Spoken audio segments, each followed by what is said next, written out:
গ্রামের সৌন্দর্য তো সরিষা ফুল, আর এইসব দেখলে তো ভালোই লাগে অনেক।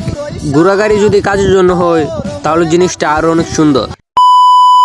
হ্যালো গাইস, আসসালামু আলাইকুম, কেমন আছেন? রাইট নাও এখন আছে আমি তিলিফাড়া কেন কাজে যাচ্ছি। তো এখন যাবো আমি মনপুর থেকে যাব তিননগর, কারণ এদিক দিয়ে ঘুরে যাইতে হয়, রাস্তা ওই দিক দিয়ে ভালো না। দেন আমি এখন তিলিফাড়া আছি। তিলিফার জায়গাটা দেখতেছেন অনেক সুন্দর। আর এখন আমি বয়স দিতেছি হইতেছে যে বন্ধ বসে, বাতাস পরিবেশ সব মিলাইয়া আমি বয়স দিতেছি। আর এখানে বয়সটা যদি খারাপ লাগে তাহলে কমেন্টে বলবেন, আর ভালো লাগলেও কমেন্টে বলবেন। দেন আইসা পড়ছি কেন্দার, তিলিপাড়া অ্যান্ড কেন্দার এক জায়গায়, কিন্তু নামটা একটু বেশ কম। তো কেন্দার আইসা এখন আমি চলে যাবো।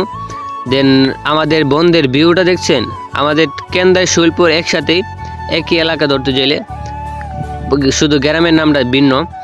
আর আমাদের এলাকার ভিউ দেখছেন, প্রচুর সুন্দর ভিউ। আর আমি এখানে ভিউ দেখতে দেখতে যাচ্ছি কাজ করতে। তো কাজ করতে আইসা পড়ছি তিনিনগর বেগমারি। তো বেগমারি যারা বামনবাড়ি আসছেন, তিনিনগরও চিনবেন, বেগমারি চিনবেন। দেন এখানে আমি রাস্তার মাথায় দাঁড়া রয়েছি ঈদগড়ের সাথে। দেন আমি এখন মহাজনকে ফোন দিছি জায়গার লোকেশনটা কি, বা তাদের ফ্যামিলি মুরব্বির নাম কি। তারপরে আমাকে বললো এরকম নাম।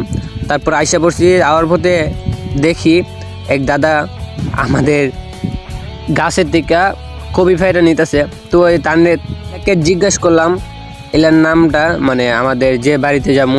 এলা বলছে চলো আমার সাথে, আমার পিছে। তো ভাবলাম একটু দেখাই জিগা এলাকে।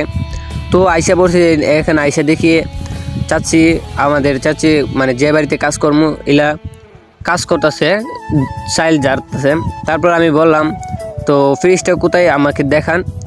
এলা বললো রুমের ভিতরে যাও দেখো। তারপর আমি ঢুকলাম, ঢুকা দেখি এখানে অন্ধকার প্রচুর। তারপরে আইসা বাতিরা ধরা দেখি ফ্রিজটা এর আগে কাজ করছিলাম, আমি কাজ করছিলাম। তারপরে সাথে আরেকজন ছিল আমার বন্ধু এবং দোকানের সাথে ইয়া। তারপরে এখন দেখি সমস্যা হয়েছে যে ফ্রিজটা চলে না, একটা পার্সের সমস্যা। এই 5 টাকা আগে দিব, অল্প জিনিসে লাগে যে সমস্যা দেয়। তো এতক্ষণ দেখছিলাম ব্যাগ দিয়ে কী করুম, এতক্ষণ বুঝতে পারছেন যে আমি ব্যাগের ভিতরে কী রাখি। দেখেন এটাই আমাদের ব্যাগের জিনিস। তো ফ্রিজটা সামনে আগাইলাম, অনেক কষ্ট হয়েছে, মাটির ঘর তো অনেক কষ্ট হয়েছে ফ্রিজটা সামনে আগাইতে। তো এখানে একটা সমস্যা দিছে, এই সমস্যাটা কাজ করুন। একটু ছোট্ট একটা জিনিসের জন্য কত বড় সমস্যা দিছে, আমরা কত দূর জায়গায় হাঁটতে আইতে হয়েছে, এখন গাড়িটা পার হয়ে আইতেছে, অনেক কষ্ট লাগে। অল্প জিনিস লাগে আমরা আসতে হয়। তো এখানে লাগাইলাম, জিনিসটা লাগে সেটা দেখলাম, চেক দিলাম। কেয়ার করার ছোটো জিনিসই আমাদের কাজ। তো এখানে কি বলি শুনে একটু। কাজ শেষ, এখন হাঁটতেছি, হাঁটতে রাস্তা দেখতে হোক, কারণ বন্ধের মেঝে আসি কাজ করতাম। এর আগে এই বাইক কাজ করছিলাম, অনেকদিন আগে কাজ করছিলাম এই বাইক।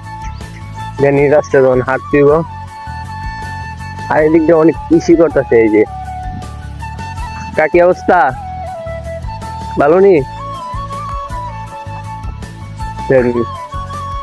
আজকের ভিডিওটা এখানে শেষ। আর যারা আমার পেজটাকে ফলো করেন নাই, পেজটাকে ফলো করে দিবেন। আর এই গ্রামের সৌন্দর্য দেখার জন্য হয়তো পেজটাকে ফলো করে দিবেন। তো কি করার, বিদায় জানাই সবাইকে। আল্লাহ হাফেজ, ভালো থাকবেন, সুস্থ থাকবেন।